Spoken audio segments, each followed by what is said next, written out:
মিলি রায়ের কি অবস্থা?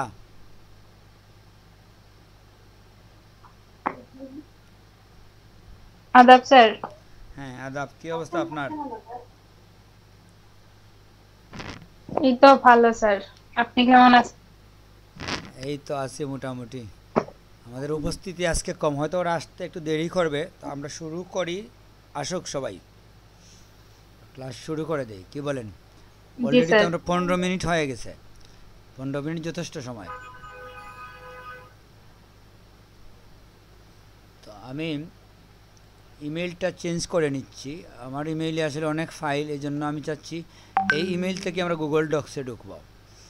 হ্যাঁ, আমাদের এখানে যে বিষয়গুলো আছে, যেমন এই যে আপনার গুগল ডক, শিট, স্লাইড, এগুলা কিন্তু একটাতে ঢুকলেই বাকি সবগুলো আপনি পাবেন। আপনি যদি জাস্ট ডক্সে ক্লিক করেন, আপনার যে পেজটা ওপেন হচ্ছে, দেখা যাচ্ছে তো আমাদের জি স্যার। এখানে যাওয়ার পরে আপনি থ্রি স্যার লাইন দেখা যাচ্ছে। থ্রি লাইনে যদি ক্লিক করেন, একসাথে 4টা অ্যাপ্লিকেশন প্রোগ্রাম পাবেন: ডক্স, শিটস, স্লাইডস এবং ফর্ম। তো এই 4টাতেই আমরা দেখব। যেহেতু আমরা 4টাতেই দেখব, এই জন্য কী করব, আমাদের একটার মধ্যে আমরা খুব বেশি ডিটেলসে যাব না, শর্টে শর্টে দেখে যাব, মোটামুটি চলার কাজগুলো আমরা করব। এবং সাধারণত আমরা ধরে নিই যে এই ডগ, শিট, স্লাইড এগুলো সম্বন্ধে সবারই কিছু না কিছু ধারণা আছে। কেউ যদি কম্পিউটারে একেবারেই ব্যবহার করে না থাকে কখনো, সেক্ষেত্রে ভিন্ন কথা। কিন্তু মোটামুটি যারা কম্পিউটার ব্যবহার করছে, মাইক্রোসফট ওয়ার্ডে কিছু না কিছু কাজ করবেই, এক্সেলে উইন্ডোর সাথে পরিচয় থাকবেই স্বাভাবিক, কিংবা পাওয়ার পয়েন্টের সাথে পরিচয় থাকবে কিছু না কিছু, ঠিক না? তো এক্ষেত্রে আমরা ধরে নিচ্ছি যে আপনার ওয়ার্ড, এক্সেল, পাওয়ার পয়েন্টের সাথে পরিচয় আছে, কোনটার কী কাজ মোটামুটি বুঝেন। কে আছেন যে কখনো দেখেন নাই এটা? জি স্যার। জারিফ, জারিফ কি দেখছেন? এই বিষয়ে কিছু ধারণা আছে আপনার? জি স্যার, মোটামুটি তেমন ধারণা নাই। আপনি কখনো মাইক্রোসফট ওয়ার্ডে ঢুকছেন কম্পিউটারে? জি না স্যার, মাইক্রোসফট ওয়ার্ডে ঢুকছি না কম্পিউটার দিয়ে। এটি সমস্যা, তারপরেও প্রবলেম না, আমরা দেখি। তো যেটা হচ্ছে, সুহেল কি অবস্থা? জি, আসসালামু আলাইকুম স্যার। ওয়ালাইকুম সালাম। আজকে আমরা একটু প্রফেশনালি ক্লাস করব, বুঝছেন? ভালো আছেন স্যার? হ্যাঁ এই তো আছে। কারণ আমরা আমাদের টপিকসগুলো ওকে মানে স্যার। খুব কম টপিকস আলোচনা করি একটা ক্লাসে। আজকে চাচ্ছি আমরা আলোচনাটা একটু বেশি করব, এই জন্য আমরা এক্সট্রা কথাবার্তা না বলে আমরা প্রসঙ্গতেই ঢুকে যাই। 2 মিনিট হয়েছে আমরা জাস্ট ঢুকছি গুগল ডক্সে, বুঝছেন? তো এখানে দেখেন আচ্ছা আপনি, স্যার। গুগল ডক্সের মধ্যে 2টা বিষয় আছে।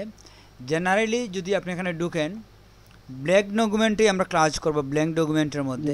এছাড়াও এখানে কিছু রেডিমেড টেমপ্লেট বানানো আছে। একটা, মনে করেন রিজিউম জি কীভাবে স্যার। বানাবেন, প্রজেক্ট প্রপোজাল কীভাবে বানাবেন, মিটিংয়ের নোট কীভাবে নেবেন, এই ধরনের রেডিমেড কিছু বিষয় আছে, যেগুলোতে ঢুকে শুধুমাত্র আপনি টেক্সটটা চেঞ্জ করে দিতে পারেন, আর কিছু না। বুঝতে পারছেন? টেক্সট চেঞ্জ করে করে কাজ করে ফেলতে পারেন। তো জি স্যার। এটাতে আমরা আপাতত যাচ্ছি না, শেষের দিকে এটা আমরা দেখব। এখন যেটা হচ্ছে যে আমরা শুরুতে ব্ল্যাঙ্ক ডকুমেন্টে ঢুকব। জি স্যার। এখানে আমরা কিছু লেখা নিয়ে আসতেছি আমাদের কাজের সুবিধার জন্য, যাতে আমরা কাজ করতে গেলে টেক্সট জরুরি, তো টেক্সটটা যদি আমাদের কাছে থাকে তখন কাজ করতে সহজ হয়। আমরা তো জানি পেস্ট করতে পারি আমরা, ঠিক না?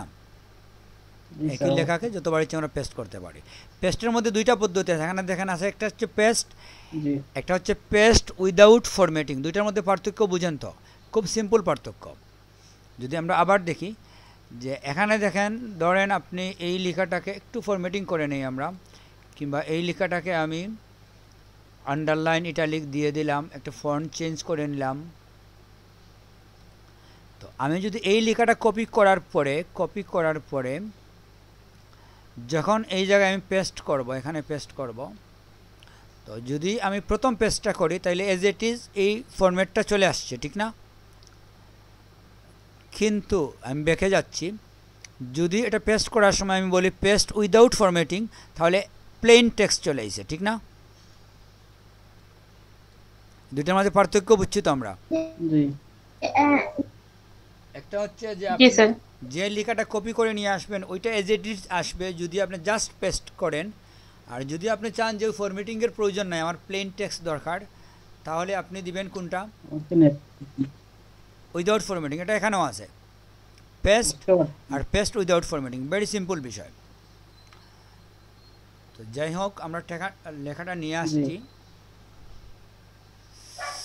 তো এখানে আমরা যে বিষয়গুলো আছে আমরা যদি এক নজরে দেখে নেই, তারপরে আমরা Yes, ফাইলে without ঢুকবো, formatting. ফাইলে ঢুকবো, এডিটে যাব, এগুলাতে আমরা যাব, মেনুতে যাব আমরা। এখানের কাজগুলাই একটু ডিফারেন্ট, কিন্তু এখানের কাজ মোস্ট কমন। যেহেতু এই কাজগুলো মোস্ট কমন, এটা আমরা ফার্স্ট দেখব। প্রথম যেটা হচ্ছে যে আমরা যখন কোনো এডিটিং করি, যে কোনো কিছু করি, ধরেন এই লেখার মধ্যে যদি আমি এখন লেখাটাকে এখানে বড় করে দিলাম, মনে করেন 30, এই লেখাটাকে ধরেন আমি করে ফেললাম বোল্ড। তো এটা হচ্ছে কি ব্যাকে যাওয়া, যে কোনো ফরম্যাটিং করার পরে কাজটাতে যদি আমি চাই যে আমি আগের অবস্থায় ফিরে যাব, এটাই হচ্ছে তখন, ঠিক না? আনডু, কন্ট্রোল জেড, একবার দিলে একটা কাজের পিছনে যাবে, আবার আরেকটা, এরপরে আরেকটা, এটা দিলে সামনে যাবে, ওই কাজটাতে আবার আমি দেখে ফেলবো কী হয়েছে। তাহলে এই দুইটা আমরা বুঝছি, সামনে পিছে যাওয়া, ঠিক না? ব্যাক ফরওয়ার্ড কিবোর্ড দিয়ে কন্ট্রোল জেড এবং কন্ট্রোল ওয়াই, এটা মোস্ট কমন দুইটা কমান্ড। এরপর হচ্ছে প্রিন্ট। তো প্রিন্ট আমরা এখান থেকে ডাইরেক্ট প্রিন্ট করতে পারি এই লেখাটাকে। প্রিন্ট করার আগে আরও কিছু কাজ আছে, পেজ সেট আপ, এটা ওইটা, যেহেতু এখানে সিরিয়ালি এটাই আসছে, এটা আমরা দেখাইলাম। এখান থেকে আমি প্রিন্ট করতে পারি, প্রিন্টে দিলেই প্রিন্ট হয়ে যাবে। যদি একাধিক পেজ থাকে তখন আমি বলতে পারি কোন পেজ প্রিন্ট করব, কোন পেজ প্রিন্ট করব না। তারপর পেনটা কি কালার করবো নাকি ব্ল্যাক অ্যান্ড হোয়াইট প্রিন্ট করব, এটা আমরা বলে দিতে পারি। এখানে যদি আমার কোনো কালার থাকতো তাহলে যখন আমি ব্ল্যাক অ্যান্ড হোয়াইট করতাম কালারটা আমাদের শো করতো না। এক্সাম্পল আমরা দেখি, যদি আমি এই লেখাটাকে কালার রাখি আর প্রিন্টের সময় যদি আমি বলি এখানে, হ্যাঁ, এখানে যদি আমি কালারে রাখি তাহলে এটা কালার সহ প্রিন্ট হচ্ছে, দেখাচ্ছে আমাকে। যখন আমি ব্ল্যাক অ্যান্ড হোয়াইটই দেব, এটা কালার নাই, কিন্তু কালার না হলে এটা কিন্তু কালো আসবে না। অন্য কালারকে ব্ল্যাক অ্যান্ড হোয়াইট করলে এটা গ্রে এর মতো চলে আসছে, ঠিক না? কি আসবে স্যার? হ্যাঁ, এটা ডিপেন্ড করে কালারের উপরে, আপনি কি কালার দিচ্ছেন। আপনি যদি এটাকে গাঢ় কোনো কালার দেন এটা কালোই আসবে। আপনি যদি এই কালারটা দেন, ধরেন এটা দিছেন, এখন আপনি প্রিন্টে গিয়ে দেখেন তুলনামূলক একটু কালো হয়ে গেছে আগের থেকে। তো এ হচ্ছে কালারের পরিমাণ। আর এটা হচ্ছে কয় কপি নেবেন, এটা 2 কপি নাকি 5 কপি এরকম। আর মোড সেটিংয়ে গেলে কি হয়, পেপারের সাইজটা স্টিক করা যায়। পেপারের সাইজ কি হবে, সাইজ তো আপনি প্রিন্টারে যে কাগজ ঢুকাবেন ওটার সাইজের উপরেই নির্ভর করে। আর সাধারণত আমরা A4 সাইজেই প্রিন্ট করি। তারপরে যেটা হচ্ছে page per sheet, page per শিটটা আসলে বোঝার জন্য আমাদের, যদি আমরা এখানে আরেকটা পেজ ওপেন করি, আরেকটা পেজ ওপেন করার সহজ পথ হচ্ছে ইনসার্টে গিয়ে পেজ ব্রেক। এখানে কি পেজ ব্রেক আছে?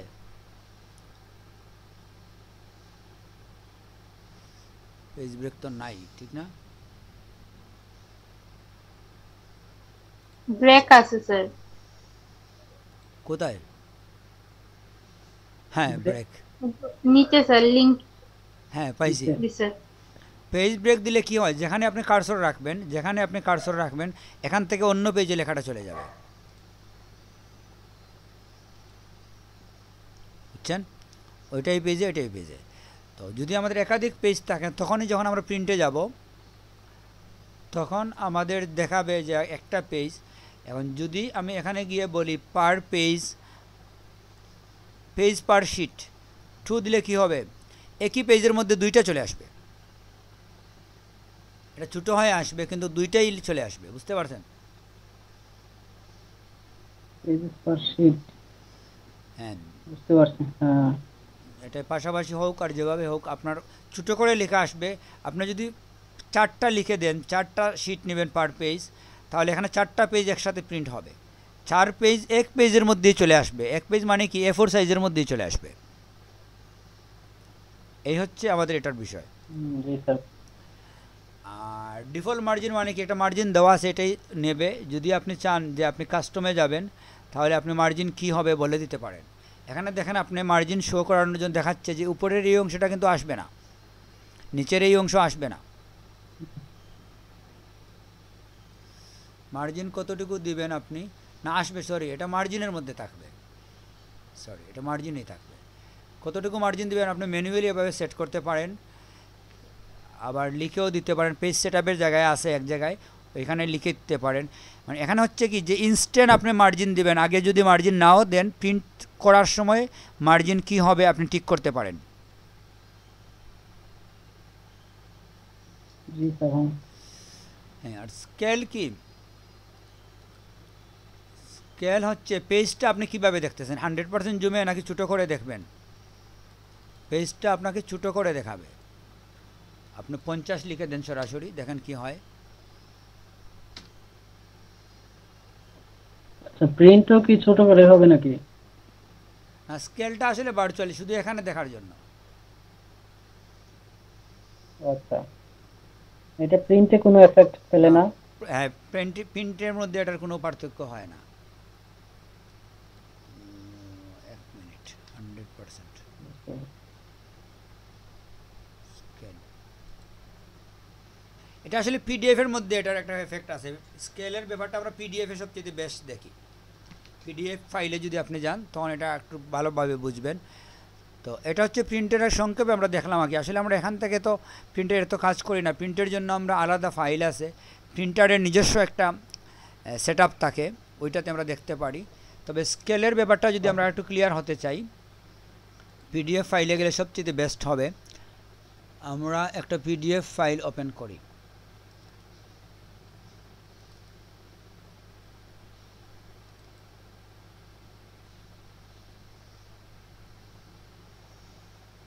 পিডিএফ ভিউয়ার তো আমার এখানে নাই নাকি?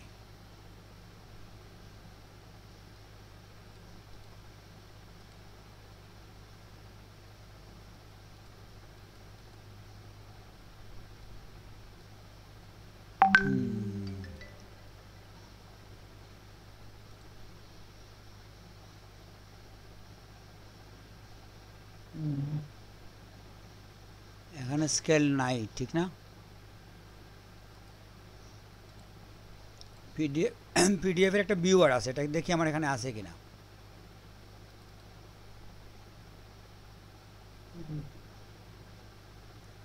পিডিএফ ভিউয়ারটা এখানে নাই। আচ্ছা, এটা আমরা এক সময় দেখে নেব, সমস্যা নাই। তো মোটামুটি আমরা বুঝলাম। এটা হচ্ছে জুম কি দেখবো আমরা, ফিট দিলে তো 100% জুমে দেখাবে আমাদের পেজটাকে। আর আমরা চাইলে ছোটো করে একসাথে দেখতে পারি। আমি 75-50% এই তো ছোটো করে দেখাবে আর কি। আমরা যা লিখবো তাই। আমি যদি এখন এখানে যদি আমি এখন লিখে দিই 25%, তাহলে আরও ছোটো করে দেখাবে।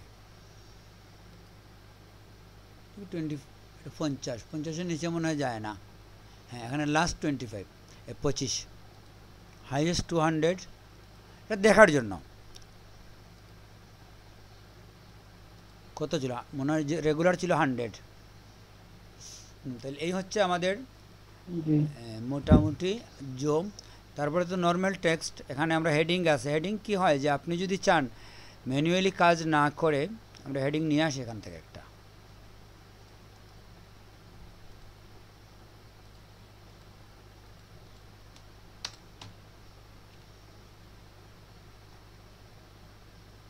এই যে হেডিংটা আছে এখানে, যদি আমি এটা সিলেক্ট করে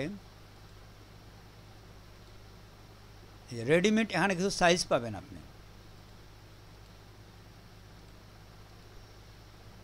বুঝতে পারছেন? আর কিছু না।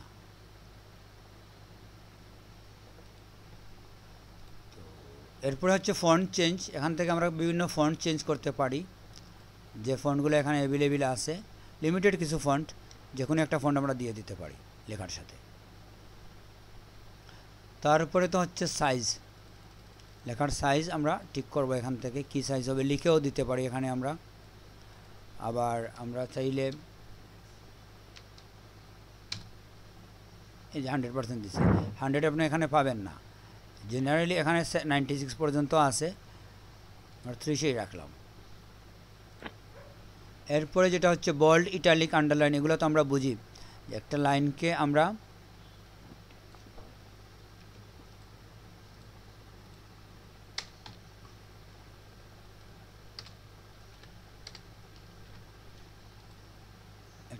আমরা যদি বোল্ড করি যেটা হয় গাঢ় হবে যদি আমরা ইটালিক করি তাহলে এরকম বাঁকা হবে আন্ডারলাইন করলে এর নিচে একটা লাইন হবে আর তারপরে হচ্ছে কালার এটা দিয়ে আমরা কি করব কালার চেঞ্জ করব যে কোনো কালার আর এখানে কাস্টম আছে কাস্টমে গিয়ে আপনি নিজে কালার তৈরি করতে পারেন যাই হোক এটা তো আমরা বুঝি কালারের বিষয়টা আমাদের মোটামুটি আমাদের জানা আছে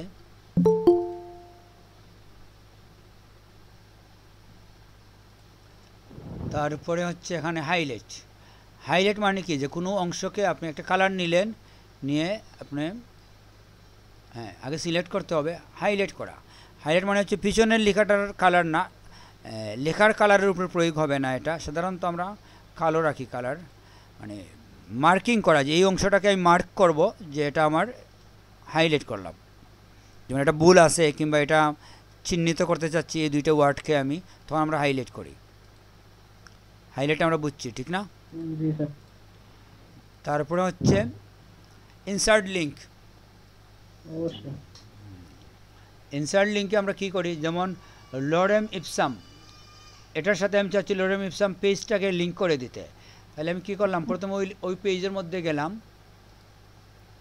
মানে কোথায় লরেম ইপসাম এই যে একটা পেজ যেখান থেকে আমরা প্লেন টেক্সট পাই সব সময় গিয়ে এখান থেকে যদি আমি এটাকে কপি করে লিংকটাকে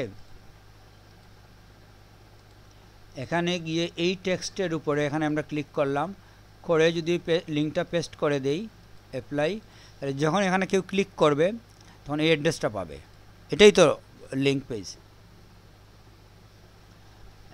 আর কমেন্ট আমরা এখান থেকেও করতে পারি এখানেও করতে পারি কমেন্ট মানে কি যেমন এই সার্চ বলতে আমরা কি বোঝাই এই সার্চটাকে মার্ক করে এখানে আমি লিখে দিলাম যে সার্চ মানে হচ্ছে ফাইন্ড এনিথিং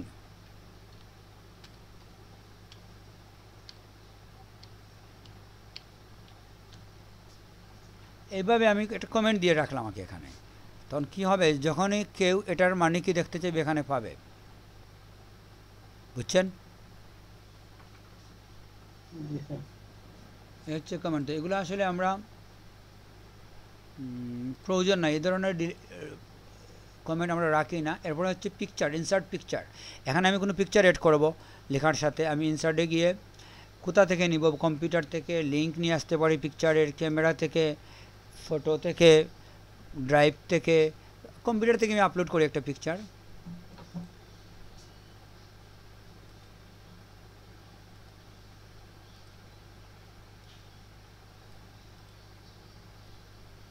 এখানে একটা পিকচার আপলোড করে দিলাম কর্নারে ধরে আমরা ছোট করে ফেলতে পারি কোথায় গেল এই যে একটা পিকচার নিয়ে আসলাম আমরা পিকচারের আলাদা এডিটিংয়ের বিষয় আছে আপাতত আমরা যাচ্ছি না এটাতে ক্রপ করা যায় বিভিন্ন বিষয় আছে আমি যদি চাই এটা উপর থেকে ডাবল ক্লিক করছি আমি ক্রপের বিষয়টা আসছে আমি একটু কেটে ছোটো করে ফেলতে পারি পিকচারটাকে এই তো ক্রপ একটু দেখেন এই মেনুটা চেঞ্জ হয় যখন একটা পিকচারে ক্লিক করবেন এখানে এক্সট্রা কিছু বিষয় চলে আসে ইমেজ অপশন এখানে গিয়ে ইমেজের মধ্যে র্যাপিং করবেন বেশ কিছু কাজ আছে রিকালার করবেন নো কালার আছে এখান থেকে দেখেন কালারের বিভিন্ন অপশন আছে আপনি অন্য কালারের দিয়ে দিতে পারেন ওয়ান কালার যেটাকে বলে তো এইভাবে পিকচার যখনই আপনি সিলেক্ট করবেন তখন আপনি দেখেন বেশ কিছু বিষয় আছে এখানে নতুন চলে আসছে ক্রপ আছে এই দুইটা বিষয় আছে এগুলো আমরা বুঝি মোটামুটি ইমেজ অপশন আছে এখানে গিয়ে ইমেজের রোটেট করা সাইজ চেঞ্জ করা এই বিষয়গুলো দেখবেন আপনারা এটা আসলে জটিল কিছু না তো তারপরে অ্যালাইনমেন্ট তো আমরা বুঝি একটা লেখাকে আমরা লেফট সেন্টার রাইট এভাবে তিনভাবে করতে পারি। এটা হচ্ছে লেফট, এটা হচ্ছে সেন্টার, এটা হচ্ছে রাইট। আর জাস্টিফাই আসলে এরকম বিচ্ছিন্ন লেখার মধ্যে জাস্টিফাই হয় না। জাস্টিফাই মানে কি, যেমন এই যে লেখাটা আছে এটা মূলত জাস্টিফাই আছে এখন, নাকি নাহলে জাস্টিফাই ছিল। এই হচ্ছে লেফট। লেফট মানে হচ্ছে সব সময় রাইট সাইডে একটা লেখা, যেমন লুকিং শব্দটা এখানে জায়গা হচ্ছে না। ধরেন ডিস্ট্রিবিউশন, এই ওয়ার্ডটাকে যদি আমি আরেকটু বড় করি, NAL ডিস্ট্রিবিউশনাল লেখছি আমি, লেখার কারণে কি হয়েছে, এই জায়গার মধ্যে যথেষ্ট গ্যাপ হয়ে গেছে। কারণ ধরেন এখানে 60টা লেটার জায়গা হবে, আমি একটা ওয়ার্ড লিখলাম 8 লেটারে, তাহলে তো এটা এখানে আর থাকবে না, এটা চলে যাবে অন্য লাইনে, ঠিক না? তো এই যে গ্যাপ তৈরি হয়, কোনো ওয়ার্ডকে লম্বা করে ফেললে যে গ্যাপটা তৈরি হয়, এই গ্যাপটাকে ইকুয়াল করে দিবে যদি আপনি জাস্টিফাই করেন।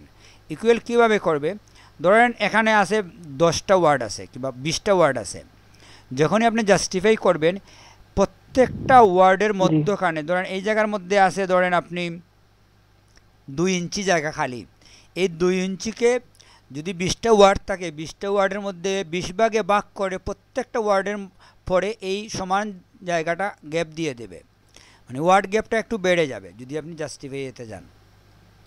এই যে এই লাইনটা জাস্টিফাই করতে গিয়ে কী করছে দেখেন আপনি, এট ইজের মধ্যখানে যে গ্যাপ হয়েছে প্রত্যেক ওয়ার্ডের মধ্যখানে সেম গ্যাপ হয়েছে, এটাই হচ্ছে জাস্টিফাই। তাহলে জাস্টিফাই ব্যাপারটা আমরা বুঝছি। জেনারেলি আমরা লেফট অ্যালাইনমেন্টেই আমরা লিখি, জাস্টিফাইটা বিশেষ কোনো কারণে আমরা হয়তো করতে পারি, কিন্তু অফিসিয়ালি একটা লেখাকে আপনি জাস্টিফাই করতে পারেন না। ডিজাইনের ক্ষেত্রে আলাদা বিষয়, বিশেষ করে পত্রিকাতে জাস্টিফাই ব্যাপারটা থাকে, বুঝছেন? জি জি, হ্যাঁ। আপনি একা জি বলেন, আর কেউ কথা বলে না কেন? সবাই কি কলাম মিলাতে দেবে? স্যার বুঝেছি স্যার। হ্যাঁ, আপনাদের আমি যেহেতু ক্লাসটা ফাস্ট করতেছি, আপনারা যদি রেসপন্স করেন আমার গতিটা বাড়বে। কারণ আমরা বেশি গতি দিলে হবে কি, অনেক কাজ আপনি দেখে ফেলবেন 10 মিনিটে 15 মিনিটে। তো আপনারা র্যান্ডমলি জি স্যার বলবেন, একজন না, র্যান্ডম। র্যান্ডম মানে বুঝেন তো, একবার যদি নুরুদ্দিন ভাই বলেন, আবার শেখ জারিফ বলবেন, অন্যবার নুরিয়ান মাহমুদ বলবেন, এভাবে র্যান্ডমলি একবার এক একজন বলবেন। তো যাই হোক, তো তাইলে আমরা জাস্টিফাই বুঝলাম। তারপরে হচ্ছে লাইন স্পেসিং। লাইন স্পেসিং মানে কি, দুইটা লাইনের মধ্যবর্তী গ্যাপ তৈরি করা। ধরেন আমাদের এই হচ্ছে একটা প্যারা, আর এই আর একটা প্যারা। তো আমরা যদি প্রথম প্যারাটার উপর সিলেক্ট করি, এখানে আমরা দেখব সিঙ্গল লাইন জেনারেলি থাকে এটা 1.15, এটা হচ্ছে স্ট্যান্ডার্ড। সিঙ্গল দিলে আরেকটু ক্লোজ হয়ে যাবে লাইনগুলো, আর যদি আমি এখানে 1.5 দিই আর একটু বেশি, ডাবল লাইন দিলে আরও বেশি,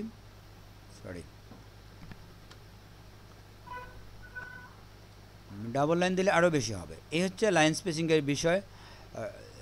আর এখানে যেটা remove space before paragraph, remove space after paragraph, এই দুইটা জিনিস আমরা একটু বুঝি।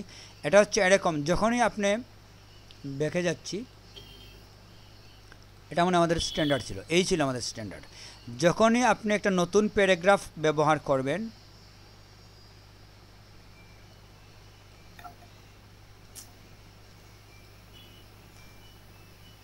যখনই আপনি একটা নতুন প্যারাগ্রাফ ব্যবহার করবেন, ধরেন আমি এখানে নতুন একটা প্যারাগ্রাফ দিলাম এতটুকু পর্যন্ত,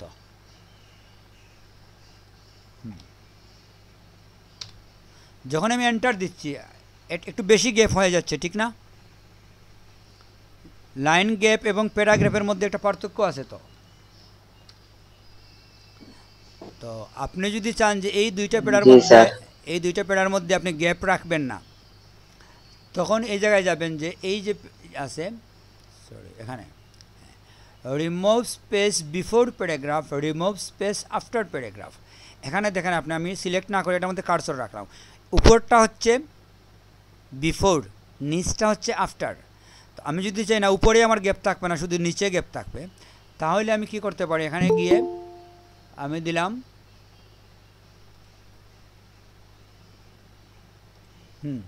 এখানে গিয়ে আমি দিলাম কি, বিফোর প্যারাগ্রাফ, পূর্বে। এখানে একটা বিষয় হয় কি, যে যদি এটার মধ্যে এটার আফটারে গ্যাপ থাকে তাহলে এটা বিফোর দিলেও এই গ্যাপটা উঠবে না। তো আমাদের উপরেরটা আগে উঠাইতে হবে। এখন আপনি দেখেন আমি দুই দিকের গ্যাপ প্রথমে তুলে ফেলি, তারপরে দেখাই আপনাদের জন্য সহজ হবে।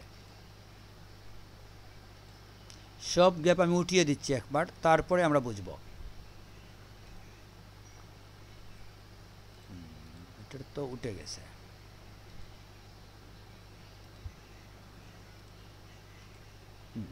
এখন আপনি দেখেন আমি এই প্যারার মধ্যে আমার কার্সর আছে, এটা আমি প্যারাটাকে কালার করে ফেলি পার্থক্য বোঝার জন্য। এটার মধ্যে আমার কার্সর আছে। এখন আমি যদি বলি এটার উপরে গ্যাপ হবে, তাহলে আমাকে কি দিতে হবে, এখানে গিয়ে এড স্পেস বিফোর প্যারাগ্রাফ, উপরে গ্যাপ হয়েছে। যদি বলি না উপরে না, আমি শুধু নিচে গ্যাপ দিব প্যারাগ্রাফের, তাহলে এখানে গিয়ে আমাকে বলতে হবে আফটার প্যারাগ্রাফ। বুঝছেন? এই হচ্ছে প্যারাগ্রাফের উপরে নিচে গ্যাপ দেওয়া। তো যদি আপনি মোর দেন ওয়ান প্যারাগ্রাফ সিলেক্ট করে রাখেন, তাহলে আপনি এই ব্যাপারটা বুঝবেন না। এক্সাম্পল দেখেন, আমি ধরেন এতটুকু সিলেক্ট করলাম, করে আমি একটা নতুন পেজে চলে যাচ্ছি। নতুন পেজ আমরা যাব কিভাবে, ব্রেকে গিয়ে ব্রেক,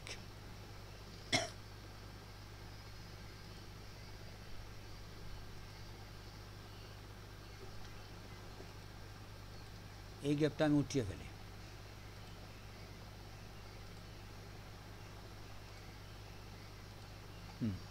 এই যে প্যারাগুলো আছে, এখন আমি যদি সিলেক্ট করে যে কোনো একটা দিই, আফটার দিই, তাহলে আমি যা দেখব বিফোর দিলে তাই দেখব। কেন?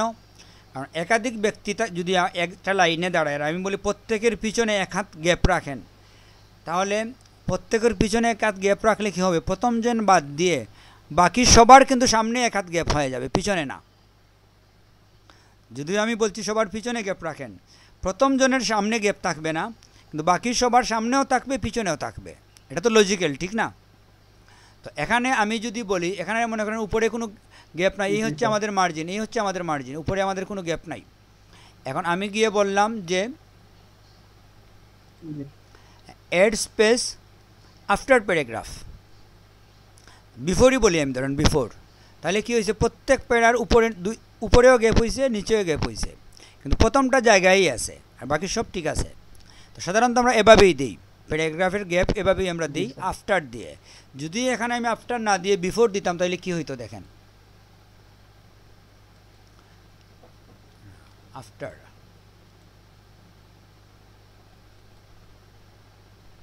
আফটার দিলে নিচে হচ্ছে না, তাহলে বিফোর দিলে প্রথমটার উপরে গ্যাপ হওয়ার কথা, হচ্ছে না কেন? এই জায়গার মধ্যে গ্যাপ হওয়ার কথা। যাই হোক, এটা নিয়ে আমরা বেশি এক্সপেরিমেন্টে যাব না। আমরা এখানে সাধারণত আমরা আফটারই ব্যবহার করি প্রত্যেক প্যারার নিচে গ্যাপ হওয়ার জন্য, এটা আমরা বুঝছি। আর কাস্টম স্পেসিং কি, আপনি চাইলে ইচ্ছে মতো কী স্পেসিং হবে আপনি বলতে পারেন। জেনারেলি তো এখানে যখন আপনি গ্যাপ দিচ্ছেন, ধরেন আপনি এটাতে বললেন যে নিচে গ্যাপ হবে,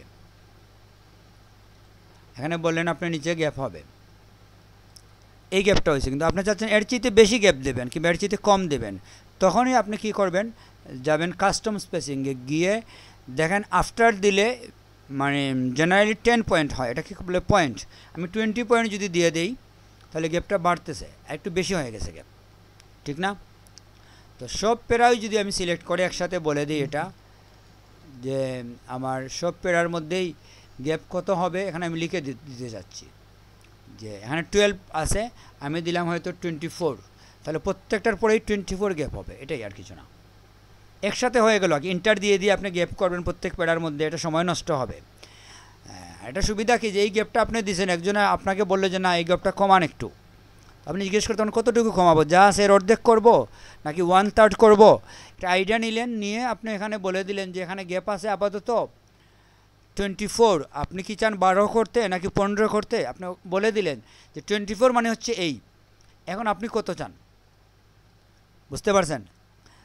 তো সে যদি বলেন না এর অর্ধেক করেন, তাহলে 12 দিলেন, যদি বলেন না মোটামুটি কমান, তাহলে আপনি হয়তো 18 দিয়ে দিলেন, 3 ভাগের 1 ভাগ কমাইলেন, বুঝতে পারছেন?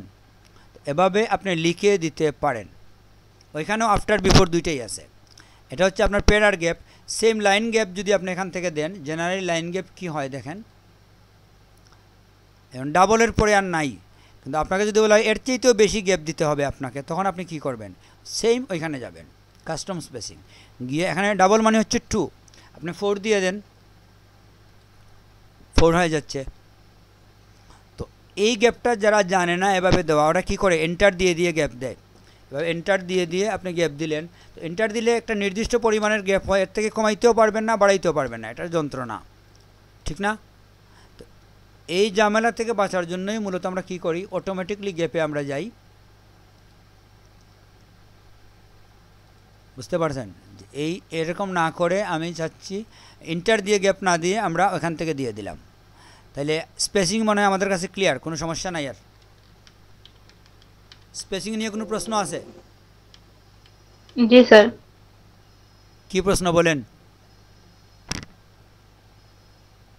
আপনি কি জি স্যার বলছেন?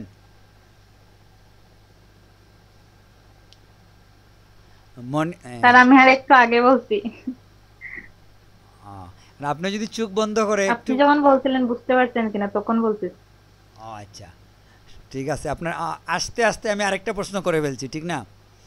আপনার জি স্যার আমার কাছে পৌঁছিতে পৌঁছিতে প্রশ্ন আরেকটা হয়ে গেছিল। জি স্যার। ঠিক আছে, তাইলে আপনাদের কোনো প্রশ্ন নাই স্পেসিং নিয়ে, ঠিক না? হ্যাঁ স্যার। তো এখন আমরা দেখব সিম্বল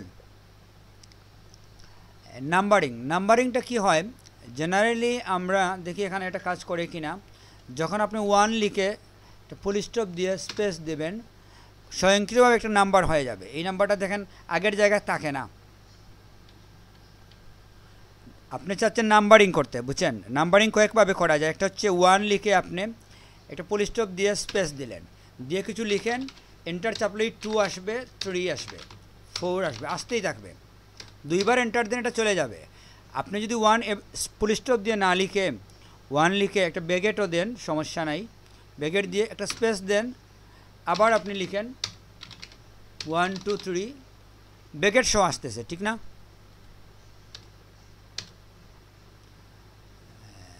তারপরে আপনি ডাবল ব্যাগেট দিতে পারেন, একটা ব্যাগেট দিয়ে 1 না লিখে আপনি এও লিখতে পারেন, এ বি সি ডি এরকম আসবে, অটোমেটিক আসবে। তারপরে আপনি যদি রোমান পদ্ধতিও লিখেন আই, আপনাকে ব্যাগেট কিংবা ফুল স্টপ একটা কিছু দিতে হবে, কিন্তু নতুবা এটা অটো হবে না, অটো হয় নাই। আবার আমরা দেখি, আমি ব্যাগেট দিয়ে দিই, ব্যাগেট আই ব্যাগেট, আইটা এখানে অ্যাকসেপ্ট করে না, বুঝছেন? অ্যাকসেপ্ট করবে কিনা এটা বুঝবো কীভাবে আমরা, যদি ওটা মুভ হয় ডান দিকে চলে যায়, মানে আই দিলে অটো হবে না, এটা বুঝেই যাচ্ছে অটো হবে না, নিজে লিখতে হবে আপনাকে। রোমান পদ্ধতির হিসাব কে বুঝেন? নুরুদ্দিন ভাই, রোমান পদ্ধতি কি বুঝেন?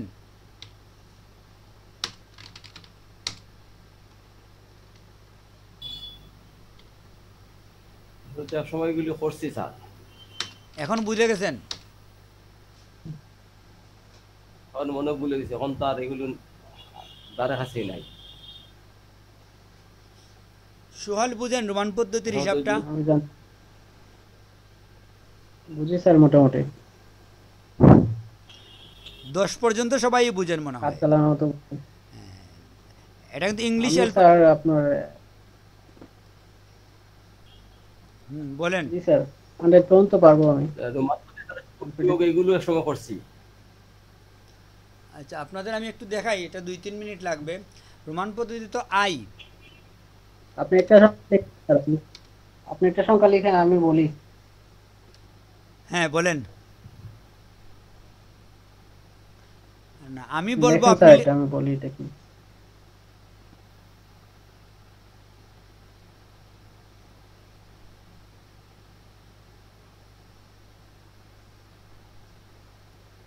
রোমান পদ্ধতি ক্যাপিটালে লিখে হচ্ছে 1, এই হচ্ছে 5, এই হচ্ছে 10, তারপরে এই হচ্ছে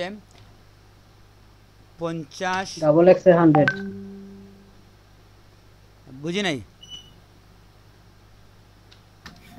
100 কি ডাবল এক্স এ না? এই হচ্ছে রোমান পদ্ধতিতে টোটাল ডিজিট, 100 ডাব। জি স্যার। এল তে কি স্যার? এটা দেখাচ্ছি, সরি।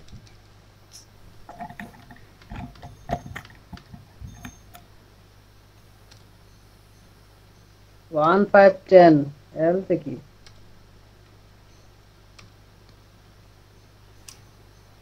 1 হচ্ছে 1 সমান হচ্ছে কি, এটা তো 1, এটা তো আমরা বুঝি। এটা হচ্ছে 1 5। 5 রোমান পদ্ধতি এভাবেই পরিবর্তন হয়। এক্স অ্যালফাবেট, ইংলিশ অ্যালফাবেট কিন্তু এটা। এটা হচ্ছে 10। স্যার। এল সমান হচ্ছে 50। সি সমান হচ্ছে 100। ডি সমান হচ্ছে 500। সরি, এম তে 1000। আর এম সমান হচ্ছে 1000। এটা মনে রাখার সিস্টেম কি জানেন? এলসিডি মনিটর, এলসিডি মনিটর আছে দেখছেন আপনারা? এলসিডি মনিটর, এম মানে মনিটর ধরেন, আর এলসিডি তো বুঝেন। এলসিডি মনিটর আছে, এলইডি মনিটর আছে। তো আপনি মনে করবেন এলসিডি। আর আইবিএক্স তো আমরা মোস্ট কমন 1 5 10, এক্স মানে 10, এটা আমরা ভালো করে বুঝি, পরীক্ষার প্রশ্নপত্রতেও আমরা পাই এরকম, ঠিক না? জি স্যার। তাহলে এভাবে আপনারা মনে রাখবেন। এখন দেখেন, আপনি ম্যাজিক দেখেন। ধরেন আপনি রোমান পদ্ধতি আপনাদের বুঝে, এটা আসলে ইন্টারেস্টিং না, শুধু এটার প্রয়োজন আছে। এটা যে ব্যবহার হয় না এরকম আপনি মনে করার কোনো কারণ নাই। এটার ব্যবহার আছে। কম্পিউটারে যখন আপনি অ্যাডভান্স লেভেলে কাজ করবেন, এটার ব্যাপক ব্যবহার আছে। হয় স্যার, ব্যবহার হয়। এটা না বুঝার কোনো কারণ নাই। তো ধরেন আমি এখানে কিছু লাইন করি আমাদের বোঝার সুবিধার জন্য। কয়েকটা লাইন করে ফেলি, এর বেশি করব না আমরা। আমাদের ক্লাস অনেক স্পিড দিছি আমরা, এই জন্য একবার থামলাম আগে একটু।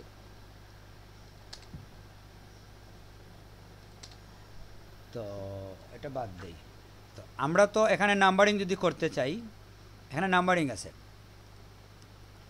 10 পর্যন্ত হয়েছে, ঠিক না? তো আমরা এখানে জানি যে মাইনাসে পিছন দিকে দিলে একটা 1 কমে, যেমন বির পিছন দিকে দিলে এটা 4, আর সামন দিকে দিলে এটা 6। এই পদ্ধতিটা তো আমরা বুঝি, ঠিক না? মিলি রায় কি এটা বুঝেন? জি। মিলি রায় বলেন। জি স্যার। বুঝেন? জি স্যার, এটা তো বুঝি। হ্যাঁ, এখন ধরেন আপনাকে আমি বললাম যে আপনি শুরু করেন 100 থেকে, 101, 102, 103। তাহলে আপনি কিভাবে শুরু করবেন? জি স্যার। এরকম নাম্বার শুরু হয় না 101 থেকে? অনেক অনেক নাম্বারই 101 থেকে শুরু হতে পারে। আমরা যাচ্ছি আপনার এখানে নাম্বার ডিফাইন ভ্যালুতে গিয়ে আমি বলে দিলাম ধরেন 50 থেকে শুরু হবে, 49 থেকে শুরু হবে দেই, তো আপনাদের বুঝতে সহজ হবে।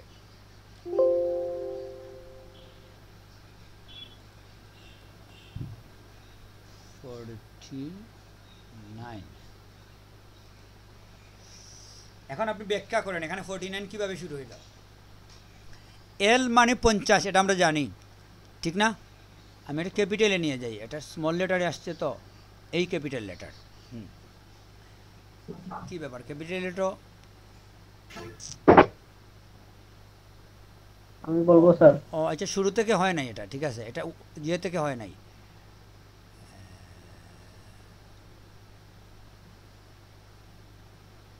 ক্যাপিটাল হয় নাই, ঠিক না? আচ্ছা, আবার আমরা ঢুকি, একটা মিনিট, এখানে একটা প্রবলেম আছে। রোমান পদ্ধতি এটা হচ্ছে ক্যাপিটাল, ঠিক না? তাহলে আমি আবার বাম দিকে হলে -1। আচ্ছা, আপনি বলবেন, আমি ঠিক করে নেই জিনিসটা। আমার নেটের প্রবলেম। 49 এখন ক্যাপিটালে আসছে, ঠিক না? আর আমার ভিডিও এক জায়গায় থেমে আছে কেন? আপনি একবার বাইর হয়ে ঢুকেন। নুরুদ্দিন ভাই আছেন? জি আছি স্যার, আছি। এখন আপনি এটার ব্যাখ্যা করেন এক্স এল আই এক্স।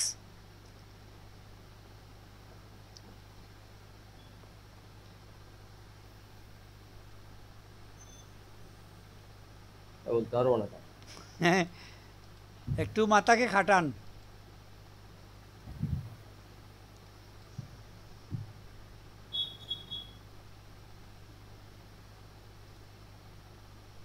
আমরা আছি কজন? 7 জন আছি।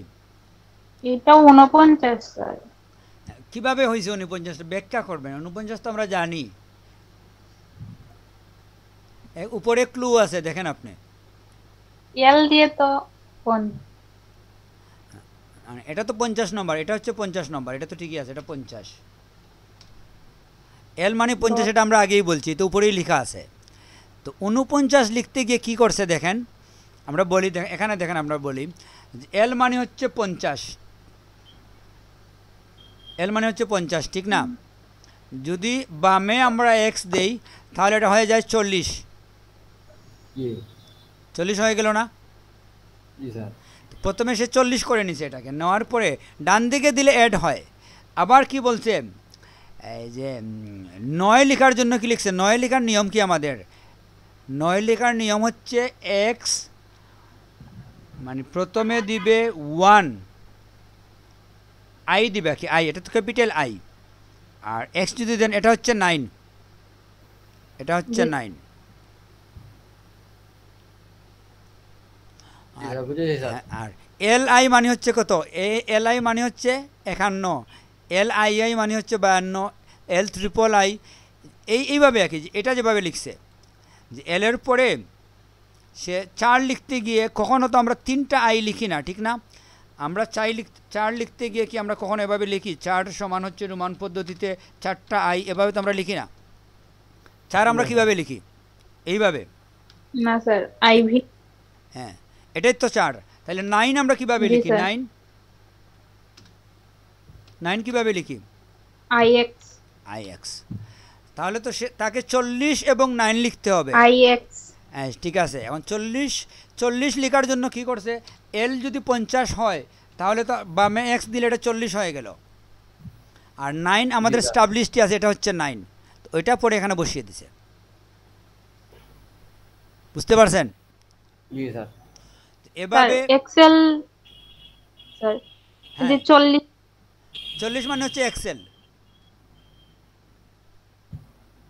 এক্সেল সাইজ মানে জি স্যার, হচ্ছে ওটা কিভাবে হলো বুঝি নাই স্যার। এক্সেল মানে 40। মানে আমি বলি এল মানে তো 50, এর থেকে এক্স দিয়ে 10 বিয়োগ হয়েছে, ওই লেগে 40। নুরুদ্দিন ভাই, হ্যাঁ। আপনি যে এক্সেল সাইজের কাপড় কিনেন, এক্সেল সাইজ কিন্তু কাল্পনিক কোনো বিষয় না, এটাই এক্সেল মানে হচ্ছে 40 সাইজ।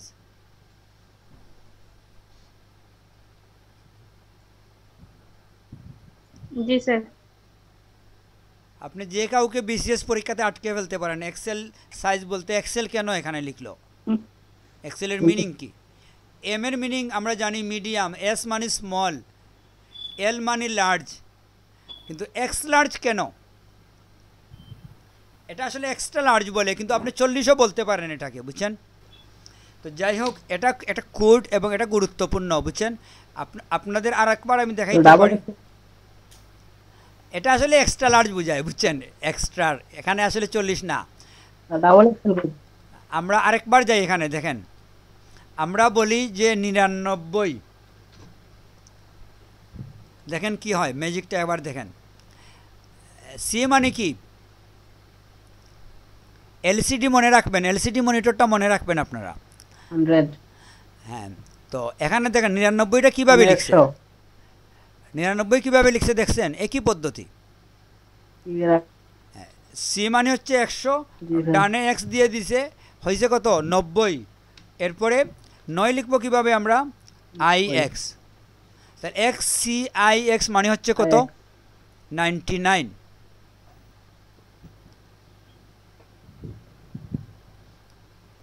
সমস্যা আছে? লাস্ট দেখে নেই আমরা 500 ব্যাপারটা, আমরা দেখে নেই। 500 না লিখে আমরা কি লিখবো? 499, ঠিক না? 99 থেকে শুরু করবো সবসময়। এবার দেখেন CDX ব্যাখ্যা করেন দেখি এখন সোহেল ব্যাখ্যা করেন এটা ব্যাখ্যা করেন স্যার ডি মানে 500 500 স্যার আমি বলি স্যার হ্যাঁ বলেন ডি হলো 500, এর থেকে সি মাইনাস করছি 100 মাইনাস করছি হলো 400। হ্যাঁ তারপর সি থেকে আমরা 10 মাইনাস সি থেকে x মাইনাস করছি মানে হলো 90। হ্যাঁ 190 মানে 100 থেকে 10 মাইনাস করছি হলো 90 আর আর তারপরে ওইদিকে x হলো 9। হ্যাঁ এই হচ্ছে 9 তার মানে এই আর x হলো 9। হ্যাঁ এই হচ্ছে 9 আর এই হচ্ছে কত এটা কত হলো 90 আর এই হচ্ছে 90 আর এটা সিডি 400। এই তিনটা পার্ট কিন্তু এখানে সিডি 400। হ্যাঁ আপনি জোড়ায় হিসাব করতে হবে যখন অ্যাডভান্স হবেন আপনি যে রোমান পদ্ধতিতে তখন আপনাকে জোড়া হিসাব করতে হবে একসাথে না প্রথম জোড়ার মিনিং বুঝতে হবে সেকেন্ড জোড়ার মিনিং বুঝতে হবে থার্ড জোড়ার আপনি সির সাথে আই যোগ করতে পারবেন না এক্সের সাথে সি যোগ করতে পারবেন না মানে ডির সাথে এক্স যোগ করতে এই দুইটা আপনি যোগ করতে পারবেন না একটা একা রেখে আরেকটাতে যেতে পারবেন না প্রথম জোড়া কি সেকেন্ড জোড়া কি তারপরে থার্ড জোড়া কি এরকম জোড়া শেষে একটাও থাকতে পারে জোড়া না রেখে একটাও থাকতে পারে একটা থাকা মানে কি হচ্ছে বলেন CDXCI মানে কত 91 491। হ্যাঁ 491 তার মানে আমরা লাস্ট শেষে সিঙ্গল লেটার থাকতে পারে কিন্তু যদি ডাবল লেটার হয়ে যায় সবসময় আপনি জোড়া দেখতে হবে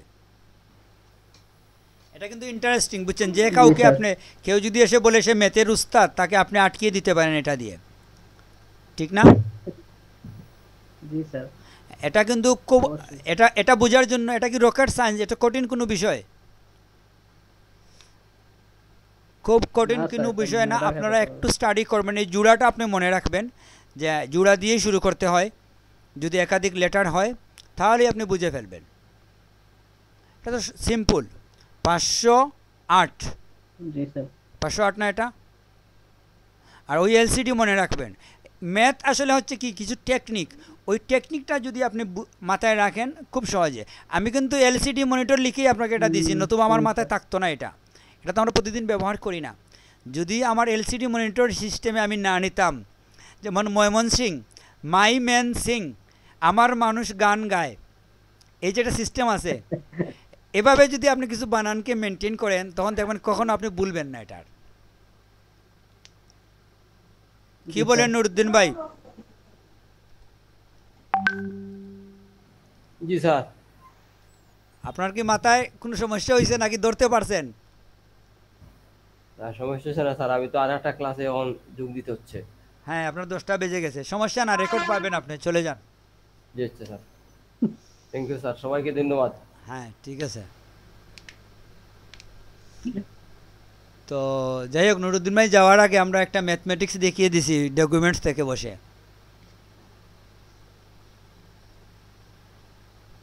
আমাদের মনিকা আলী কি আছেন মনিকা আলী নাই উনি খুব চাপের মধ্যে আছে বুঝছেন এই যে বাচ্চা মানুষ করা যে কি সাফার বুঝছেন কি সাফারিং অদূর ভবিষ্যতে বুঝছেন মানুষ বাচ্চার সাফারিং করবে না এটা আপনি জানেন ইন ফিউচারে সায়েন্স এরকম আসবে যে ব্যক্তিগতভাবে কেউ বাচ্চা নিতে পারবে না সরকার মেনটেন করবে যে জনসংখ্যা কত কি আর কতজন মানুষ লাগবে ওটা মানে সম্পূর্ণ মেশিনে হয়ে যাবে আর কি বুঝতে পারছেন টেস্টি বেবি যেটাকে বলে ওরাই উৎপাদন মানুষ এটা নিতে চাইবে না কারণ এটা এতই মানে সময় সাপেক্ষ একজন মানুষকে কিভাবে মানে বছরের পর বছর 1-2 দিনের ব্যাপার না তো 7-8 বছর আপনাকে এঙ্গেজ করে রেখে দিবে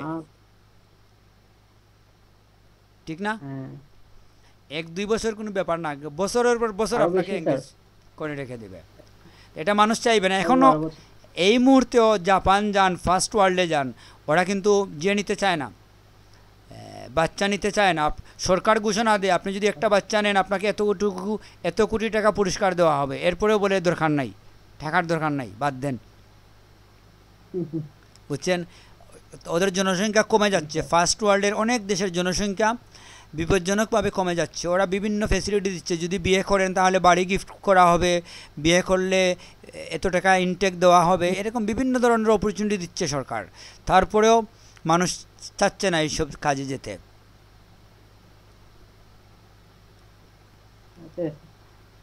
আর আমাদের জনসংখ্যা কমানো যাচ্ছে না, ঠিক না? এখন কিছুটা কম। হ্যাঁ, কমে যাচ্ছে, এটা ঠিক আছে, যত সময় যাচ্ছে কমতেছে। এরপরেও আমাদের সংখ্যাটা 4 নেমে আসছে, আগে তো 10-12 জন ছিল থাকতো। একসময় মানুষের মানে হাহাকার পড়বে পৃথিবীতে, মানুষের অনেক মূল্য বেড়ে যাবে। এখনই তো মানুষের অনেক মূল্য, বুঝছেন, আমাদের দেশে জনসম্পদ থাকার কারণে আমরা অনেক কিছু করতে পারি যেটা অন্য দেশ পারে না। আমাদের ইউরোপের অনেক দেশ আমাদের গার্মেন্টসে আসতে হয়, কারণ ওদের এত জনবল নেই। শার্টের মধ্যে বোতাম লাগানোর মতো মানুষ নাই, বোতাম লাগাইতে হয় তো অনেক সময় ম্যানুয়ালি, বুঝছেন। কিছু কাজ আছে পৃথিবীতে আজীবন এটা ম্যানুয়ালি করতে হবে, তো যে জন্য মানুষের মূল্য বেড়ে যাবে। তখন মানুষের এখনই ইউরোপ কান্ট্রিগুলোতে মানুষের জন্য মানুষের হাহাকার, ওদের মানুষ নাই। তা DB1 এটা ওইটা লটারি দিয়ে নানান কাহিনী করে মানুষ নিতে চায় ওরা।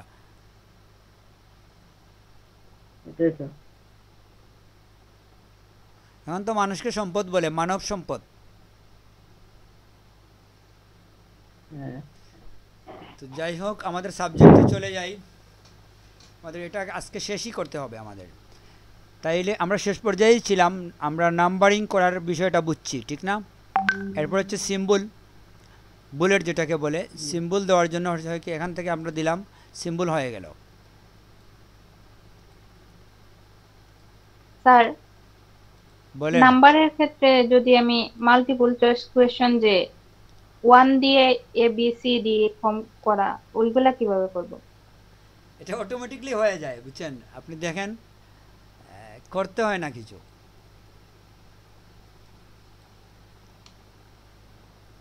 না স্যার, মানে 1 দিয়ে এক নম্বরে আমি 4টা এটাই অপশন বুঝতে দিব পারছি। আরকি, 1 এরকম। দিয়ে আমি যেমন একটা 1 দিয়ে আমি ABCD।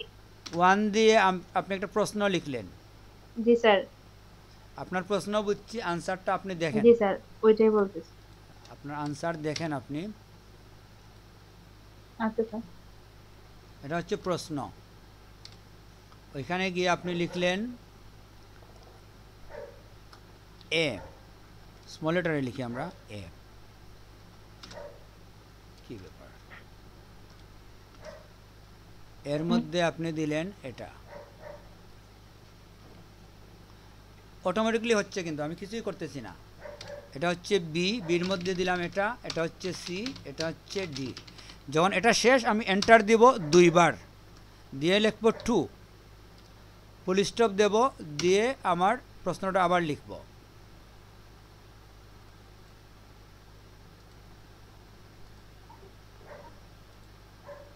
আসার তো কথা, দাঁড়ান।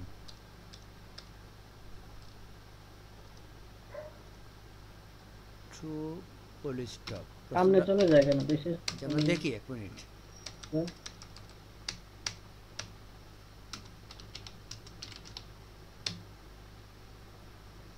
না, এই সিরিজটাই শেষ, এটা আমরা এখানে করতে পারবো না। আমরা যদি 2-তে যাই, 2 ফুল স্টপ স্পেস, ওর তো কথা। স্যার আপনি ওখানে 2 নাম্বার দিতে হবে নাকি? যে একদম মেনু থেকে নাম্বার দিলে হয়তো এটা ওই 1 সিরিয়ালে যাবে। আচ্ছা, আমরা একটা লাইন নিয়ে আসি এখানে, এনে আমরা এটাতে 2 দেই। হ্যাঁ, এটা তো 2 হবে এটা না। 2 কেমনে দিব স্যার? এটা নিয়ে আমি বিপদে পড়ি। এটা MS ওয়ার্ডে খুব সহজে হয়ে যায়, এখানে আসলে কিছু লিমিটেশন আছে। এটা তো আসলে তেমন না, অ্যাডভান্স লেভেলের কাজ না। এখানে ডকুমেন্টসে আমরা ওয়ার্ডে একটু দেখেন স্যার। হ্যাঁ, ওয়ার্ডে আমরা বিষয়টা দেখি। জি স্যার।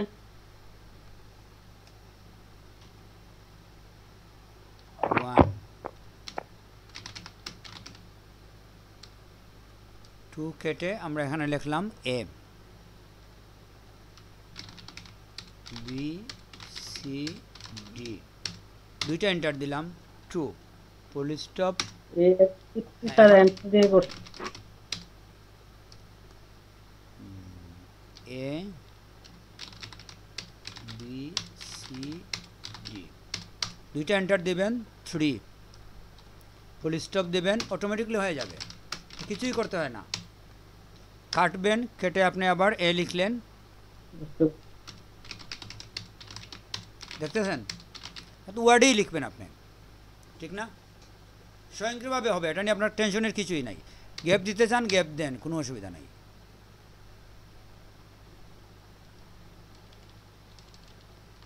ওয়ার্ডে স্বয়ংক্রিয়ভাবে হবে। কি সাইডে চলে যায়? বুঝি নাই। ডাবল এন্টার দিলে সাইডে সামনে চলে যায়। হ্যাঁ, এটা আমি ধরো নাম্বার দিতে, নামে একটা লেখা দেখতেছি দুইটা লাইন, কিন্তু মধ্যে ডাবল এন্টার দিলাম। আবার দেখেন, আপনি প্রথম ওই থেকে লেখাটা দেখেন আমার আবার আমি কি চাপতেছি, এটা যদি আপনি না বুঝেন আমি যেটা নিয়ে আসি, কি বলে, আমার কিবোর্ড নিয়ে আসি। না স্যার, বুঝতে পারছি।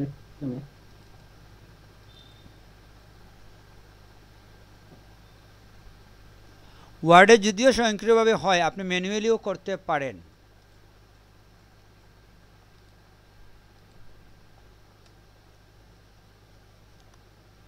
এই তো আপনি মনে করেন 1 কিভাবে লিখলেন আপনার ইচ্ছা, আপনি ব্যাগের দিয়েও লিখতে পারেন। শর্ত হচ্ছে একটা স্পেস দিতে হবে আপনাকে, স্পেস দিলেই এটা অটো নাম্বারিং, এটাকে বলা হয় অটো নাম্বারিং, বুঝছেন? অটোমেটিকলি হয়ে গেল।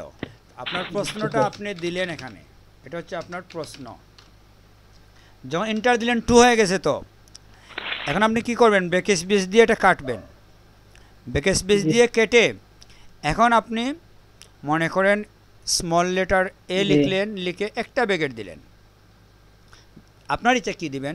শর্ত হচ্ছে পরে একটা স্পেস দিতে হবে আপনাকে, স্পেস দিলেই এটা অটো নাম্বারিং হয়ে যাবে, বুঝছেন? স্পেস মানেই অটো নাম্বারিং। যদি আপনি স্পেস না দেন তাহলে অটো নাম্বারিং হবে না। এখন মনে করেন 3টেই রাখবেন আপনি, এটা কাটলেন, কাটলে তো আবার যদি আপনি যান সির মধ্যে আবার আপনি দিবেন এটা, এটাও করতে পারেন। জি, এই যে গ্যাপগুলা, এটা আপনি ম্যানুয়ালি মেনটেন করতে পারেন। এরপরে ধরেন আপনি আবার কেটে এখানে ডি দিয়ে দিলেন, ডি, না এটা আর হবে না, এটার মধ্যে লজিক্যালি এরকম আর হয় না, ঠিক না? জি স্যার, ওই যে ওখানে 3টাই অপশন আছে। হ্যাঁ, তো এই গ্যাপটাকে যদি আপনি মেনটেন করতে চান, এই গ্যাপটাকে কিংবা এই গ্যাপটাকে, এটা খুবই সহজ। আপনি দেখেন, ধরুন এটা এই গ্রুপটা আপনি মেনটেন করবেন, এখানে দেখেন আপনি আছে, এটা কোথায় রাখবেন আর এটা কোথায় রাখবেন আপনার ইচ্ছা, বুঝতে পারছেন? আচ্ছা, জি স্যার, এটা মুভ করা যায় এখানে। বুঝতে পারছি। ম্যানুয়ালি তো অটোমেটিক একটা আসে, কিন্তু আপনি চাইলে ম্যানুয়ালি মুভ করতে পারেন। তাহলে বোঝা গেছে, এখানে আসলে আমাদের টেনশনের কিছু নাই, ওয়ার্ডে ফ্রিলি আসবে।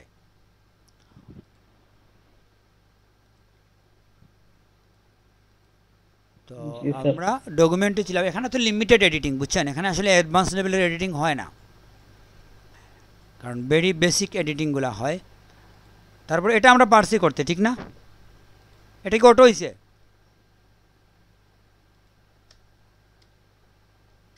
হ্যাঁ, একটা হয়েছিল কিন্তু পরে আর হয় নাই, ঠিক না?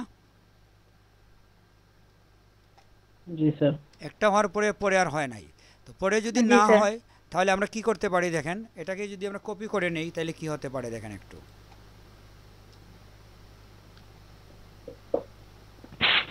না হয় না স্যার, আবার দেখি,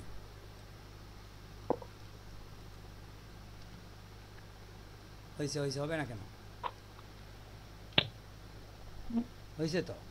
এটাকে কপি করে কয়েক জায়গায় দিয়ে দিলেন, এখান দেখেন আবার 2 হয়েছে, তো এটা কপি করেন, জায়গা নাই আমাদের, এগুলো কাটি কিছু।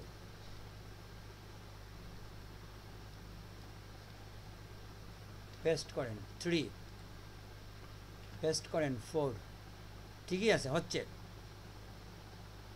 এরপরে আপনি কি করলেন, আপনার প্রশ্নটা চেঞ্জ করে দিলেন,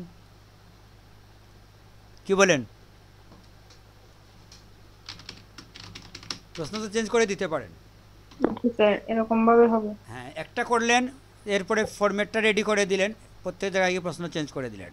এই যে এটা উপস্থিত, চিন্তা করে আপনাকে বাইর করতে হবে, বুঝছেন? যা আছে তা দিয়েই আপনাকে কিভাবে রান্না করতে হয় এটা জানতে হবে।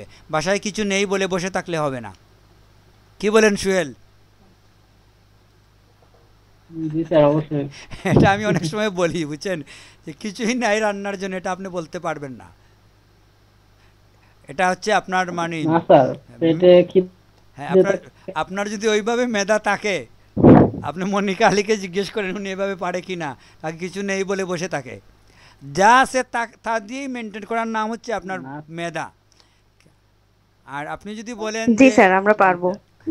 সেটাই, কিছু নেই বলবেন না কখনো, একটা না একটা কিছু আবিষ্কার করে নেবেন কি করা যায়। চাল নাই, রুটি, আটা রুটি বাইর করবেন, আজকে আটা রুটি খাওয়ার হবে। রুটি নাই, অন্য কিছু চিন্তা করবেন, ডিফারেন্ট চিন্তা করে একটা কিছু করে ফেলবেন। নাই শব্দ বলবেন না, এটা আমি বলি বাসায় প্রায়, বুঝছেন, যে নাই শব্দটা বলা যাবে না।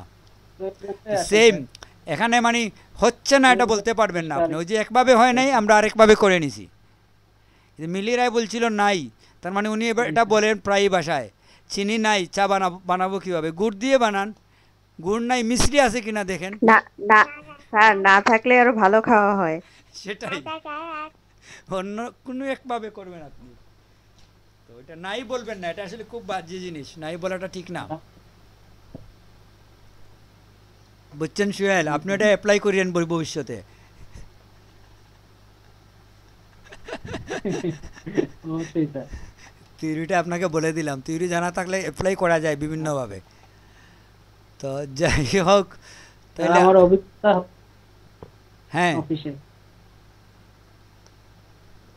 আমি যখন কোনো কিছু খুঁজে পাই না, তখন যখন বলি স্যার আমি পাই না, তখন আমাকে বলে আরো অন্য জায়গায় খুঁজেন, পাবেন।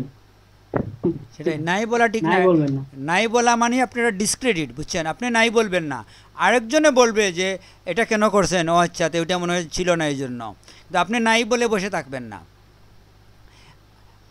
কিভাবে কাজ করব, কিছুই পাওয়া যাচ্ছে না, এরকম বলবেন না। আপনি একটা কাজ বাইর করে নেবেন, এমন একটা কাজ বার করে শুরু করে দিবেন যে আপনি কাজ করতেছেন। কেউ যদি এসে বলে এই কাজ কেন করেন, বলে ওই কাজ করার জন্য আমি ওই আইটেমটা খুঁজে পাই না যেটা দিয়ে করবো, এই জন্য এটা করতেছি, বুঝছেন? মানে কাজ নাই বলতে পারবেন না, কাজ বাইর করে নেবেন একটা, এবং যেটা প্রয়োজনীয় ও কাজ না, কাজ বাইর করবেন। এটা হচ্ছে আপনার ক্রেডিট, বুঝছেন? অন্যের থেকে আপনাকে আলাদা করে ফেলবে, অফিসে বলেন, ঘরে বলেন, আর বাইরে বলেন, এটা আপনার মানে ক্যালিবার, এটা আপনি করতে হবে, নাই বলা যাবে না।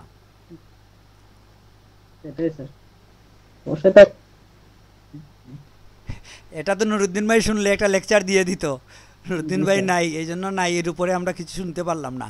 আচ্ছা, যাই হোক, এটা আমাদের অন রেকর্ড, নুরুদ্দিন ভাই কিন্তু পরে বাজিয়ে শুনবে, বুঝছেন? আচ্ছা, যাই হোক, আমরা সামনে যাই, বুঝছেন, আমাদের আরও কাজ আছে, আমরা দেখে ফেলি। MS ওয়ার্ডে, বুঝছেন, আমার সবচেয়ে বেশি দিন আমি কাজ করতে হয়েছে মাইক্রোসফট ওয়ার্ডে। এই জন্য আমি অনেক সময় ধরে নিই যে মাইক্রোসফট ওয়ার্ডে আমি আসলে এক ধরনের, আমি এটা বলা উচিত না, তারপরে আমি বলি যে আমি মাইক্রোসফট ওয়ার্ডে মাস্টার। মানে ওই প্রোগ্রামটাকে আমি এত বেশি কাস্টমাইজ করতে পারি যে মাইক্রোসফট ওয়ার্ড যদি আমার হাতে দিয়ে আপনি বলেন যে করেন কিছু, আমি ওয়ার্ডটাকে একবারে আগা থেকে মাথা পর্যন্ত চেঞ্জ করে দেবো। আপনি এসে দেখতেই বুঝবেন না এটা মাইক্রোসফট ওয়ার্ড। এটার মেনু বলেন, আইকন বলেন, কমান্ড বলেন, এভরিথিং পরিবর্তন করে দেব।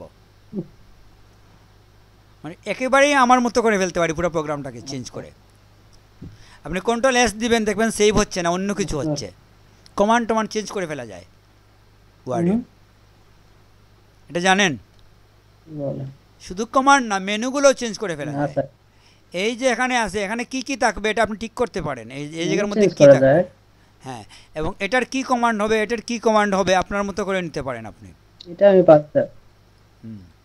সেটাই তো। যাই হোক, তাই আমরা নাকি? ডকুমেন্টের শেষ পর্যায়ে চলে আসছি। ইনডেন্ট, যেটা ইনডেন্ট, ইনক্রিজ এবং ডিক্রিজ ইনডেন্ট। ইনডেন্ট মানে হচ্ছে কি ইনডেন্টেশন, এটা ইনডেন্টেশন। ইনডেন্টেশন মানে কি একটা প্যারাকে আপনি সিলেক্ট না করলেও চলে, এক প্যারার ক্ষেত্রে সিলেক্ট করতে হয় না। এটাকে আপনারা জানেন, একটা প্যারার উপরে যদি আপনি কোনো কমান্ড প্রয়োগ করতে চান এটা সিলেক্ট করতে হবে না। একটা প্যারার উপরে, একটা ওয়ার্ডের উপরে যদি কমান্ড প্রয়োগ করতে চান আপনাকে সিলেক্ট করা লাগবে না। এখানে অবশ্য নাই এই তথ্যটা, এখানে প্রয়োগ হয় এটা। এখানে দেখেন আপনি যদি হোয়ারকে কালার করতে চান সিলেক্ট করা লাগবে না আপনার। সামকে যদি আপনি বোল্ড করতে চান আপনার লাগবে না। আর একটা প্যারাকে আপনি যদি ইনডেন্ট করতে চান তাহলে কিছু কমান্ড আছে প্যারা ওয়াইজ, এটা প্যারা সিলেক্ট না করলেও চলে। আর কিছু কমান্ড আছে ওয়ার্ড ওয়াইজ, একটা ওয়ার্ডের উপরে প্রয়োগ করতে হলে আপনাকে সিলেক্ট করতে হবে না। তো যাই হোক, এখানে আমরা একটা প্যারার উপরে যদি রাখি, ইনডেন্ট আসলে প্যারা ওয়াইজ কমান্ড, এটা হওয়ার কথা। হ্যাঁ, এই তো হয়েছে। লেফট রাইট হাফ ইঞ্চি করে যায়, ধরে আপনি নিতে পারেন ইচ্ছে মতো। ধরেন একটা কবিতা আপনি মধ্যখানে রাখবেন, দুই দিক থেকে ইনডেন্ট করে নিলেন, তো মিডিলে চলে আসছে, ঠিক না? সাধারণত এভাবে করলে তখন আপনি জাস্টিফাইও করে নিতে পারেন, ভালো লাগবে আর কি। ইনডেন্ট আমরা বুঝছি, ঠিক না? ইনডেন্টে আরও ছোটো একটা কাজ আছে, যেটা হচ্ছে এরকম যে আপনি যদি চান প্রত্যেকটা প্যারার ফার্স্ট লাইন ইনডেন্ট করবেন, তাহলে এখানে উপরে আর একটা চিহ্ন আছে দেখেন, এটা হচ্ছে ফার্স্ট লাইন ইনডেন্ট। প্রথম লাইনটা 1 ইঞ্চি সরে গেছে। আর নিচেরটাতে যদি আপনি ধরেন তাহলে প্রথম লাইনটা জায়গায়ই থাকবে আর বাকি লেখাগুলো সরবে। এই দুইভাবে ইনডেন্ট করা যায়। যদিও ওয়ার্ডে আরও বেশি ইনডেন্ট করা যায়। ওয়ার্ডের ইনডেন্টগুলো দেখেন কীরকম, এখানে 3টা আছে। একটা হচ্ছে ফার্স্ট লাইন ইনডেন্ট, একটা হচ্ছে মধ্যখানে ধরলে এটাকে বলা হয় হ্যাঙ্গিং ইনডেন্ট, ফার্স্ট লাইন রেখে বাকিগুলো ইনডেন্ট হবে। আর আরেকটা হচ্ছে একসাথে, হ্যাঁ একসাথে সব ইনডেন্ট। এই 3টা এখানেই আছে, ঠিকই আছে, এখানে আছে, ঠিক না? এটা হচ্ছে ফার্স্ট লাইন, এটা হচ্ছে ফার্স্ট লাইন, এটা হচ্ছে ফার্স্ট লাইন বাদ দিয়ে বাকি সব। কিন্তু এটা এরকম হয় না, এটা আলাদা আলাদা করে করতে হয়। ওয়ার্ডে কি এটা সিঙ্গল মুভ করা যায়, এটা ওটার সাথে জয়েন করা, আলাদা আলাদা করে করতে হয়, ঠিক না? ওরকম। আর একসাথে তো আর হয়, একসাথে তো আর হয়। তাইলে এটা আমরা বুঝছি, ইনডেন্টেশনটা আমরা বুঝে গেছি। আর কি থাকলো? জি স্যার। ক্লিয়ার ফরম্যাটিং, ওইখানে যে ফরম্যাট করছেন সব ক্লিয়ার হয়ে যাবে।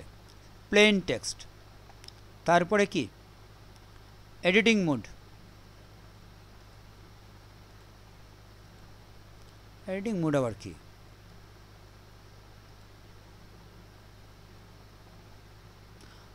এটাকে যদি আপনি চান read or print final document, editing mode আর দেখে যাই একটু আমরা, এই আছে। যদি আমরা এডিটিং মোডে দিই তাহলে কী হয়? এডিটিং মোড আছেই এখন, বুঝছেন? আপনি যদি সাজেস্টিং দেন তাহলে কি হয়? এই মোডটা আমি আসলে দেখি নাই আগে। আর লাস্ট একটা দেখাচ্ছে কি ভিউইং মোড। ভিউ মানে শুধু দেখবেন আপনি, এখানে কোনো কাজ করতে পারবেন না। এটা 3টা মোড।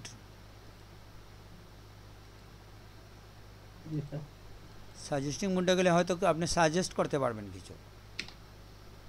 হ্যাঁ, ওই যে এখানে যা লিখবেন, হ্যাঁ বুঝতে পারছি। এটা আসলে ওয়ার্ডেই এটা আছে প্রোটেক্ট করার জন্য পেজকে।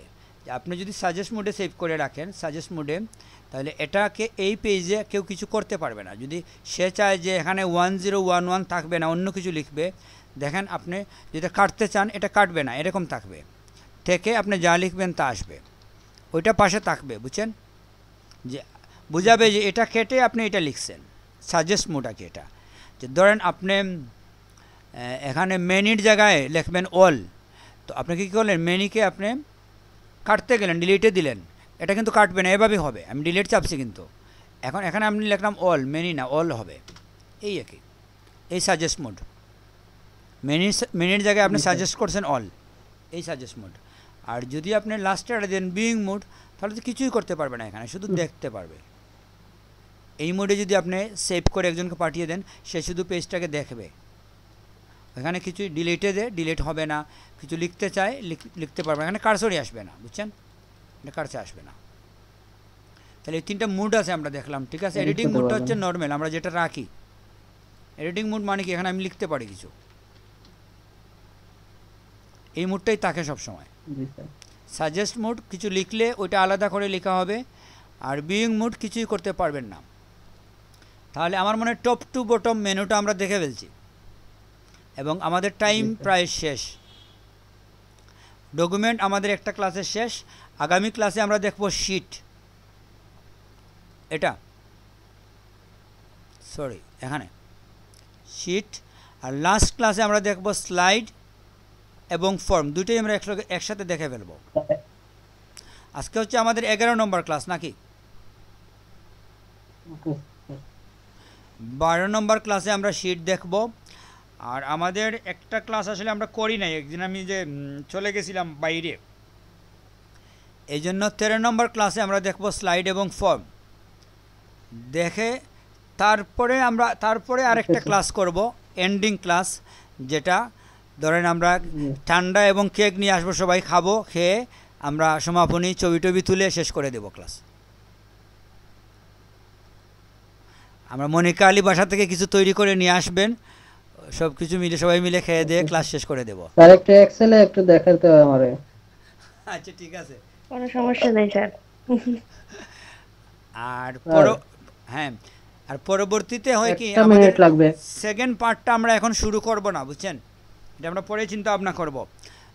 স্টুডেন্ট পরিমাণ বেশি না হলে আমি শুরু করতে চাচ্ছি না, বুঝছেন, কারণ এটা পড়তে পড়বে না। 12টা ক্লাস যদি 4 জন মিলে করি, এটা বিরক্তিকর। আমরা মিনিমাম 10-15 জন হইলে ভালো হয়, যে জন্য আমরা একটু ওয়েট করব।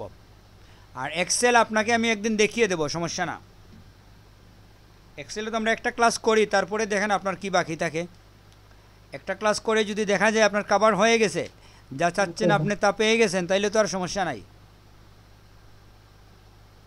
আর এখন একটা মিনিট লাগবে স্যার।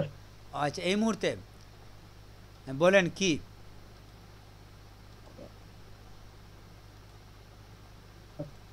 আমরা কি রেকর্ড অফ করে দেব? ওকে ওকে স্যার, ওকে। আপনার তো রেকর্ড লাগবে না।